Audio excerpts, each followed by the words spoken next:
ராகி பால் powder வச்சு smoothie செய்யலாம். முக்கியமான பாத்திரத்தில் 1 டம்ளர் தண்ணி ஊற்றிக்கலாம். ராகி பால் பவுடர் 2 ஸ்பூன் போட்டுக்கலாம். இது எங்களுடைய ஹோம்மேட் ப்ராடக்ட்டுங்க. நல்லா கலந்துக்கலாம். இப்போ ஆன் பண்ணிக்கலாம். நல்லா கிண்டி விட்டுக்கலாம். அடுப்பு மீடியம் பண்ணிக்கோங்க. நல்லா சைனிங்காக வந்து வெந்துருச்சு. 5 நிமிஷத்துக்குள்ளேயே வெந்துடும்.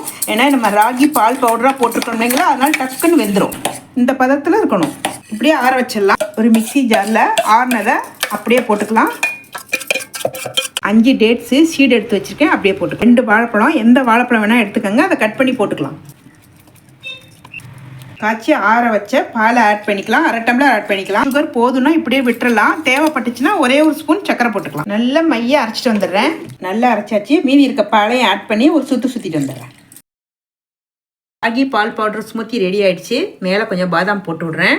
இது மாதிரி நீங்களே செஞ்சு சாப்பிட்டு பாருங்கள். வயிறு நல்லா ஃபில்லிங்காக இருக்கும். இது எங்கள் ஹோம்மேட் ராகி பால் பவுடரில் செஞ்சதுங்க.